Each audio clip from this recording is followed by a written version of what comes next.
시청자 여러분 안녕하십니까. 출발 마케돈 예민수입니다. 좋은 날입니다. 7월 4일 수요일인데요. 우리는 뭐 7월 4일이 그저 7월 4일이고 7월 6일 내일 모레 이제 미국이 중국에 대해서 관세를 부과하는 중요한 이벤트 이틀 전인데 미국은 오늘이 독립기념일입니다. 휴장이었고요. 어제 미증시도 오후 1시에 조기 폐장을 했었는데 밀렸네요.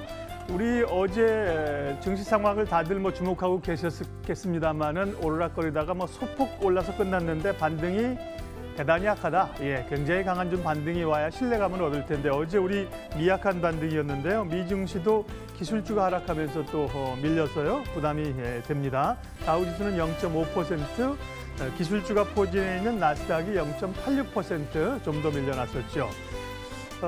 희소식도 있습니다. 위안거리는요. 예. 우리 원화 환율이 이 급등세가 좀 진정되는 모양입니다. 어제도 사실은 환율이 좀 올랐었는데 막판에 1원 30銭 내리면서 1118원에 끝났고 NDF가 1114원 정도 형성되는 지금 상황이거든요. 그러니까 환율이 좀 떨어져서 원화 약세가 조금 멈추는 듯한 그런 좀 반환점을 돌아 나오는 듯한 모양새를 가져서 그나마 좀 일부 기대를 갖습니다. 자, 오늘 이번 주 뭐 굉장히 중요한 금요일 이벤트를 앞두고 있는 상황인데요. 흐름 어떤지 오늘장은 중간 점검하면서 어떻게 대응해야 될지 출발 마케돈 1부 장영혁 팀장님 먼저 만나면서 시작하겠습니다.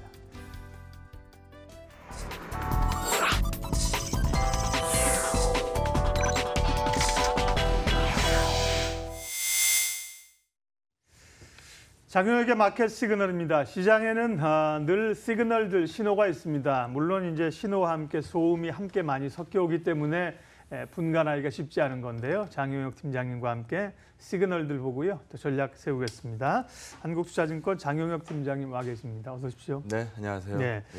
마이크론이 주가가 5%나 밀렸고요. 예. 테슬라도 7% 급락을 네. 했군요. 뭐 네. 마이크론은 중국 내에서 반도체 판매를 잠정적으로 금지한다 이런 보도가 그러니까 중국에서 이제 판매를 내에서. 금지 그렇죠. 조치한다라는 거죠. 아직은 루머. 그러니까요. 예. 그런 뭐 보도가 지금 나와서 긴장하고 결국은 이제 7월 6일 전까지 지금 굉장히 치킨 게임으로 지금 미증이 네. 가는 듯한 분위기인데요. 예.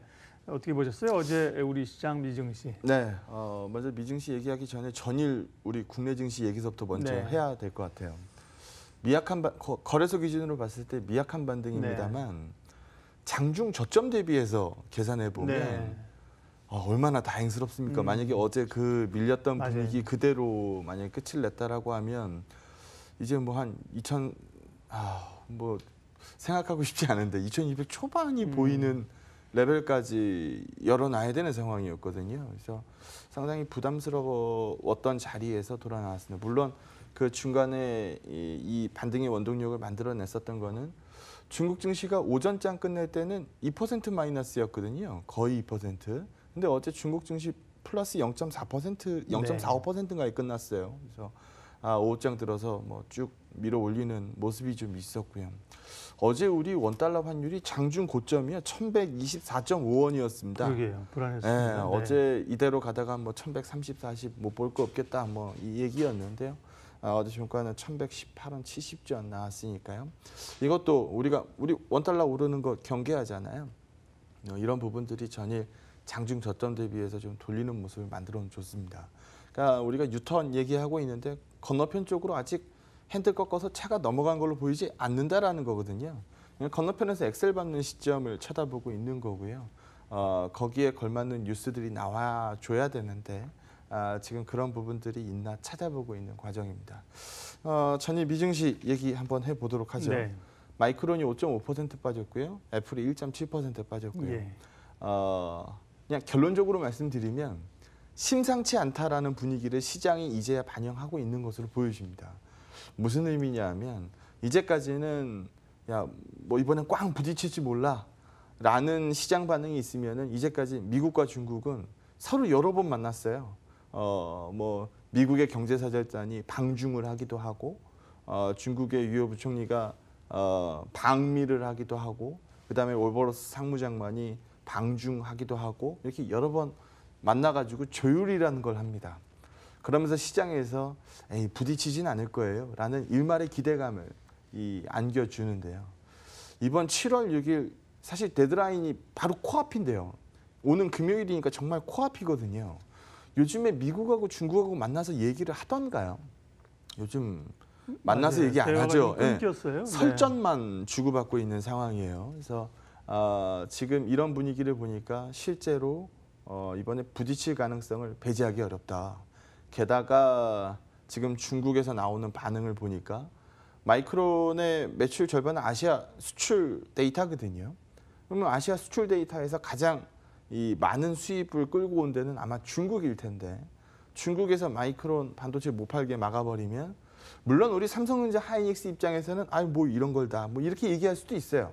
하지만 전반적인 시장 분위기 측면에서 봤을 때 우리가 미중 무역 분쟁이 꽝 하고 부딪혀서 교역량이 떨어지면 뭐 글로벌 성장 이 잠재 성장률 데이터가 떨어질 테니까 그러면 소위 말해서 경기 침체를 얘기하게 될 거고 침체는 또 시장의 호재가 될 수 없기 때문에 뭐 그런 부분들에서는 충분히 이 부담감을 안길 것으로 보여집니다. 물론 삼성전자 하이닉스 주가는 약간 다를 수 있어요. 뭐 중국의 반도체 수입이 사실 작지 않은 건데요. 넘버원 수입 품목이 반도체인데요. 만약에 이게 뭐 사실인지 아닌지 모르겠습니다만 마이크론 사이즈가 멈추면 중국에서 마이크론 매출이 멈추면 뭐 어느 날 갑자기 중국의 반도체 수요가 뚝 떨어지는 건 아닐 거 아닙니까? 그럼 그 수요분을 소화할 만한 다른 대체제가 필요할 거고요. 뭐 그런 부분들은 당연히 뭐 중국의 이 자금률이 올라오고 있다고는 합니다만 지금 당장 중국의 수요를 소화할 수 있는 물량이 아니기 때문에 뭐 삼성전자 하이닉스 긍정적 얘기도 섞여서 나올 수 있는 국면입니다. 하지만 대한민국 시총 넘버 원, 투 종목인데요. 시장이 부진한 자리에서 넘버 원, 투가 좋아봐야 얼마나 좋겠습니까? 그래서 그런 부담감들은 여전히 좀 남아있는 상태다라고 보시면 됩니다. 어제 메리츠증권 데일리에 보니까 재밌는 사진 한 장이 실렸어요. 네. 지금 현 분위기를 그대로 보여주는 재밌는 사진입니다. 한번 같이 보죠. 지금 여기 보시는 것처럼 미국 진영입니다. 트럼프의 표정이 아주 압권이네요. 지금 아베 같은 경우에는 중간 자리에 서 있습니다. 그래도 표정으로 봤을 때는 트럼프가 썩 마음에 들어 하는 표정은 아닌 것 같죠. 메르켈입니다. 화가 많이 났어요. 예, 지금 멱살을 잡을 기세로 보입니다. 네. 가려서 잘 안 보입니다만 그 뒤에는 마크롱 프랑스가 서 있습니다. 전 머리만 보고 누군지 알 것 같은데 이 뒤에 영국 메이총입니다. 예. 그래요? 네. 네, 그러면은 독일, 프랑스, 영국이 미국 반대편에 서 있고요. 지금 일본이 애매한 위치에 좀 서 있는 상황인데 표정으로 봤을 때는 썩 마음에 들어하고 있는 것 같지는 않습니다. 예. 다대일 싸움이에요. 그러니까 너무나 일방적인 미국의 일방 통행이거든요. 이제까지 이 통상 교역에 있어서 이 수없이 오랜 기간 동안에 만들어진 룰이라는 게 있을 텐데 지금 이 룰이라는 거를 한 방에 너무 크게 흔들고 있기 때문에 잡음이 사실 안 나올 수가 없습니다. 그래서 지금 뒷페이지에 뭐 글씨가 쫘르륵 써 있습니다만 요약해서 말씀드리도록 하겠습니다. 지금 중국인데요.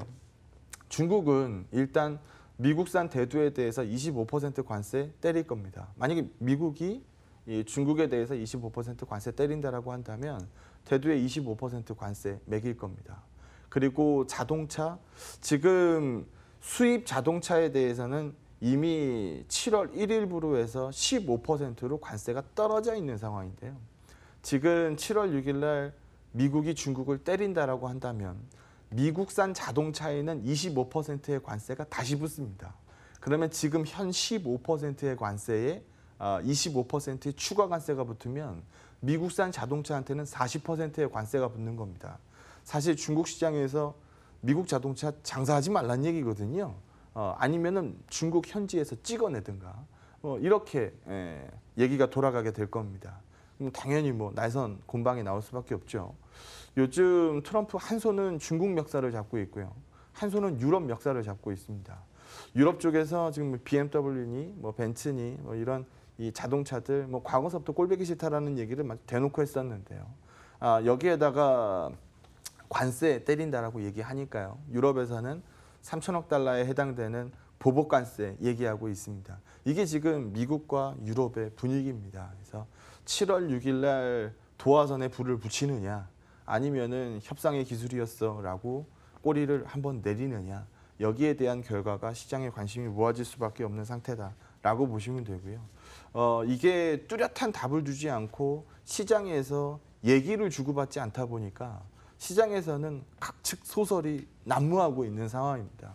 그러다 보니까 시장의 탄성이 세게 붙기 어렵고요. 잔중의 변동성이 크고요. 그래서 그런 시장의 연속성을 보여주고 있다.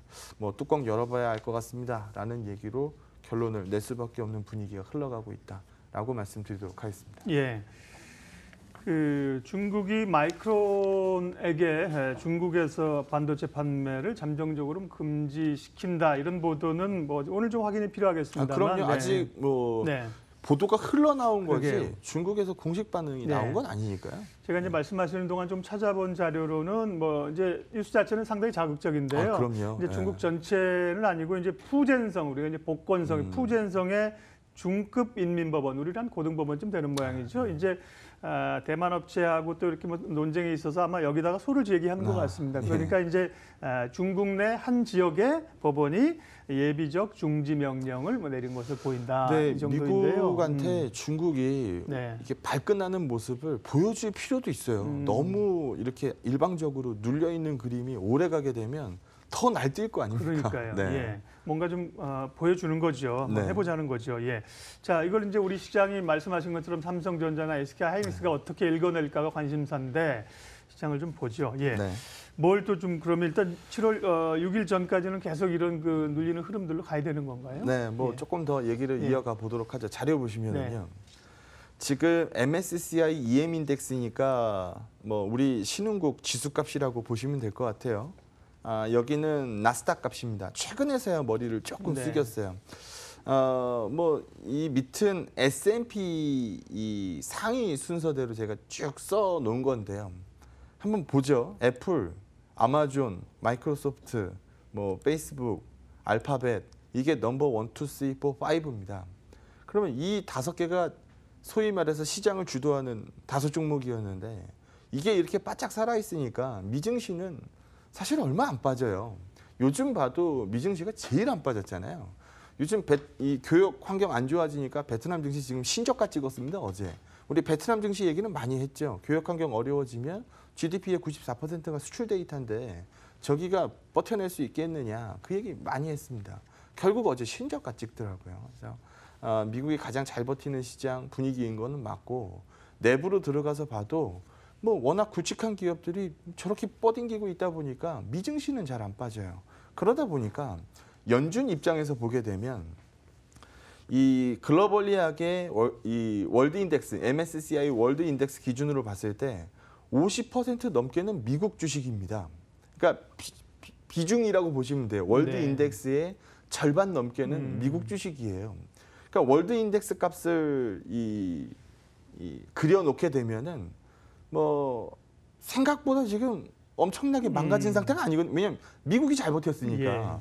근데 지금 그 중에서 이머징 데이터가 안 좋은데 이머징 데이터 12%밖에 안 되네. 안으로 들어가면 전체 월드 인덱스의 12%밖에 안 되는 거고요. 이 12%를 또 어떻게 구성되어 있나 잘게 쪼개면 중국 데이터가 31%가 넘고요. 한국이 15.4입니다. 그래서 요즘 중국 박살났죠. 예. 뭐 한국 요즘 상태 안 좋죠. 뭐 그나마 요즘 제일 잘 버티는 게 인도 시장입니다. 인도 시장. 그래서 여기는 비중이 8.5밖에 안 되죠. 그래서 지금 이머징 시장 값을 밀고 내려가는 값이 굉장히 강한데 연준 입장에서 봤을 때는 미국 주식 잘 버티고 있겠다. 뭐 월드 인덱스 크게 뭐 박살나지 않았겠다. 지금 어제 모건 스탠리 분석에 따르면은 지금 이런 분위기 보니까 9월 달에 금리 못 올릴 수도 있어요라는 얘기를 슬쩍 꺼내 보던데요. 뭐 현실이 됐으면 좋겠습니다. 하지만 지금 우리가 갖고 있는 점도표는 추가적인 올해 금리 인상 2번 금리 인상 얘기하고 있어서 신흥국들 통화단에 계속 부담을 주고 있는 상황이거든요. 그래서 이런 부분들을 뭐 시장에서 바라본다라고 하면 불편할 수밖에 없죠. 근데 어제 제가 뭐 요즘 장이 재미없으니까 리포트 읽는 시간이 뭐 충분히 많아져가지고 리포트 어제 쭉 읽다 보니까 잘 쓴 리포트가 하나 있어서 소개를 하나 해드리도록 네. 하죠. 지금 이 공포 분위기가 만들어진 3가지 이유가 있다는 겁니다. 이 3가지 이유에 대해서 얘기를 한번 해보죠. 제가 3번째 얘기 많이 했어요. 뭐 트럼프 정부의 뭐 지금 뭐 보호무역, 이 일방통행 뭐 이런 부분들은 우리 데이터에서 많이 다뤘으니까 세 가지 이유 중에 하나고요. 뭐 우리가 가장 피부에 많이 와닿는 게 뭐 그 부분이겠죠. 나머지 두 가지 이유 얘기를 네. 한번 해보도록 하죠. 과거에는요, 유가가 오르면 신흥국 주가가 좋았습니다. 대부분 선진국들은 에너지를 소비하는 거지 에너지를 생산하지 않거든요. 그러다 보니까 이 유가가 오르게 되면 이 산유국들, 뭐 신흥국들 중심으로 유입되는 달러 양이 많아지고 유입되는 달러 양이 많아지면서 해당국들의 통화가 안정이 되고 그러면서 그걸 기반으로 해서 시장이 좋았습니다. 그러니까 유가에 올라가는 부분이 또 위험 선호도 측면에서 보면 커머디티 최상단에 서 있는 위험 자산이기 때문에 위험 선호도가 살아있을 때 유가가 좋았을 거고 그런 측면에서 봤을 때 신흥국 주식이 나쁠 이유가 없었겠죠. 그래서 과거에는 여러 퍼즐이 유가 올라가면 신흥국 주가가 좋다. 이거는 맞는 사실이었습니다. 근데 최근 한번 보시면은요, 2018년도 들어와서 보면 신흥국 주가는 유가가 오르면 지금 떨어지고 있습니다. 그러니까 과거에 보여줬었던 이 공공연 이유니까 이 데이터는 오랜 기간 누적된 데이터잖아요. 사실 통계적으로 봤을 때는 여기에 무게를 줘야죠. 그러니까 원래는 유가가 올라가면 신흥국 주가가 좋은 게 맞아요. 맞습니다. 근데 지금 움직임을 보게 되면 정반대의 결과가 나오고 있어요. 이유는요, 이 인플레이션 데이터하고 유가하고 같죠. 그러다 보니까 지금 미국의 금리 스케줄을 계속적으로 자극하는 이슈 중에 하나가 유가가 되고 있는 겁니다. 그래서 유가가 올라가면 미국의 금리 인상을 자극하게 되고 금리 인상이 자극하게 되면 달러의 강세를 유발하게 되고 달러의 강세가 신흥국 통화의 약세를 유발하고 있기 때문에 올해 들어서는 유가 올라가는 부분이 신흥국들한테 플러스가 아니고 마이너스가 잡히고 있다는 거죠. 근데 지금 이 유가는 뭐 어제도 뭐 추가적으로 올라서 74달러 넘어가서 거래가 되고 있으니까 예전에 우리가 30불 유가 봤었던 건 이제 기억도 안 나고요. 50불 유가 했었던 것도 긴가민가 하고요. 지금 뭐 일각에서는 80불 넘어가는 유가 얘기도 슬쩍 꺼내고 있는 상황입니다. 뭐 이런 부분들이 뭐 시장한테는 지금 현재는 뭐 마이너스 점수를 주고 있다라는 분석이고요. 뭐 상당히 신빙성이 있죠. 잘 분석한 공포의 근원 중에 하나는 큰 인플레이션 데이터니까. 국제 유가다. 네. 두 번째는요. 여기 보시는 것처럼 위에도 글을 먼저 좀 보여드리죠. 긴축 관련된 얘기입니다. 우리가 소위 금융위기가 딱 터지고 나서 시장 왜 올랐어요? 라고 물어보면은 QE 때문에 올랐어요. 라고 얘기를 합니다. 그렇게 들리게 돈을 풀어서. 그러니까 돈을 풀러서 돈값을 떨어뜨려서 자산 인플레이션을 만들었으니 가격으로 매길 수 있는 건 뭐든지 다 올랐다라는 게 일반적인 해석이죠. 근데 지금 미국은 이 타이트닝, 시장에 풀려 있는 돈을 빨아들이는 이 과정에 들어가 있는 상태고요. 유로존 같은 경우에는 테이퍼링 막바지에 들어가 있죠. 푸는 돈을 점점점 떨어뜨리고 있는 거니까요. 그래서 이 3대 중앙은행, BOJ를 제외한 FRB와 ECB는 지금 슬슬 짐을 싸고 있거나 뒷걸음질 치고 있는 상황입니다. 그러다 보니까 유동성 값이 뒷받침이 안 되고 있는 거거든요. 그럼 이 과정에서 일반적으로 이 물가는 바깥에 있는 유동성들이 빨아들이는 과정으로 들어가기 때문에 일반적으로 자극받습니다. 그러니까 일반적으로 자극받고 있는 이 미국의 물가, 특히나 그나마 경기가 가장 좋다라고 얘기하는 미국의 물가이기 때문에 뭐 시장에서는 불안하게 쳐다볼 수밖에 없죠. 그래서 뭐 앞에서도 말씀드렸던 것처럼 유가가 오른 부분이 신흥국한테 마이너스 점수를 주고 있는 지금 올라간 유가는 미국의 물가를 자극시키고 있기 때문에 연준의 속도를 자극하고 있는 움직임, 이런 부분들에 더해서 최근 무역 분쟁 관련된 노이즈가 신나게 터져 나오고 있으니 시장이 좋을 리가 있겠느냐. 그러다 보니 외국인들이 이 아시아 증시, 이머징 증시라고 표현을 하죠. 이머징 증시에 대해서 긍정적인 시각을 안 갖고 있는 지금 그나마 유동성이 잘 뒷받침되고 있는 대한민국 시장에 해지를 건 거 아니냐라는 예상을 제가 합니다. 이 내용은 NH에서 나온 내용은 아니고요. 지금 과거 기준으로 봤을 때 외국인 선물 누적 매도 포지션이 너무 많거든요. 그러다 보니까 우리 대한민국 시장을 안 좋게 봤다라고도 볼 수 있지만 다른 시장 쪽에서는 이만큼 슈퍼포지션을 안고 있을 수가 없기 때문에 대한민국 파생 사이즈가 이제 나오다 보니까 다른 시장 안 되면 대한민국 시장 혼자 못 치고 올라간다는 것도 사실이거든요. 그래서 일부의 해지 값을 대한민국 선물값에다 걸어놓은 거 아니냐라는 예상이 좀 됩니다. 그래서 일반적으로 이런 분위기들이 이제 풀리기 시작하면 이거서부터 풀어내야죠. 예. 이거서부터 풀어내는, 그러니까 외국인 선물이 매수가 뜨는 움직임을 봐야 될 것 같고요. 그 과정에서 당연히 뭐 한국 돈으로 바꿔서 배팅을 할 테니까 환율 떨어지는 움직임이 나올 거고요. 그래서 지금 단기적으로 외국인들 수급이 좀 부진한 자리인데 지금 월별로 나온 수급입니다. 그래서 지금 주가도 많이 빠졌고 환율도 약세로 많이 갔기 때문에 한 방 돌아서면은 외국인 입장에서는 꽤나 많이 챙길 수 있는 구간에 들어가 있는 거거든요. 그래서 좀 이따 전략에서 섞어서 말씀드릴까요? 예. 한중 전략은? 그러시죠. 예. 예. 지금 제가 말씀드릴 수 있는 전략은 증권쟁이들이 얘기하는 쌉니다요, 싸요라는 얘기는 마지막 논리예요. 우리가 여기서도 안 먹히면 시장이 밸류 트랩에 빠졌습니다라고 뭉뚱거려 버립니다. 하지만 지금 구간에서 우리가 필요한 거는 싼 건 알고 있다. 그럼 돌려 세울 수 있는 모멘텀이 뭐냐라는 부분이거든요. 근데 지금 그 모멘텀은 좀 멀리 있는지 모르겠습니다. 돌아가는 뉴스 분위기들이 워낙 정신없으니까요. 대신 하방 경직성 부분만큼은 어제 시장 분위기, 뭐 그제 시장 분위기에서도 마찬가지였습니다만 만들어주고 있는 것 같습니다. 그래서 지금 매도에서 실익이 뭐냐라는 부분을 챙겨봐야 될 시점이고요. 지금 매도에서 챙길 수 있는 실익이 없다라고 판단하고 있는 거고요. 외국인 수급이 돌아 나오기 전까지 재미없는 시장인 거 누구나 다 알고 있는 사실이지만 마지막 차트에서 봤었던 것처럼 만약에 외국인들이 돌아온다면 철수의 눈으로 읽지 않고 토마스의 눈으로 읽으면 단기적으로 10% 이상 수익률 뺄 수 있는 시장이 대한민국 시장입니다. 그래서 복귀하는 시점, 일단 뉴스가 좀 잠잠해져야 될 테니까요. 잠잠해지는 뉴스 이후에 반등 또한 빠를 수 있다. 예. 지금 빠지는 것도 워낙 빨랐기 때문에 퍼즐에 맞아 들어가면 반등 또한 빠를 수 있다. 지금은 움츠려 있지만 기다리는 그림은 그때다라고 말씀을 좀 드리도록 하겠습니다. 예, 일단은 뭐 7월 6일을 주목하면서 상황들이 어떻게 돌아가는지를 보는 것이 1차적인 스케줄입니다. 예, 장영혁 팀장님과 함께 또 시장 분위기들, 또 이머징 분위기나 흐름들 전략까지 살펴봤습니다. 한국투자증권 이프렌드예요. 장영혁 팀장님 인사합니다. 고맙습니다. 네, 고맙습니다.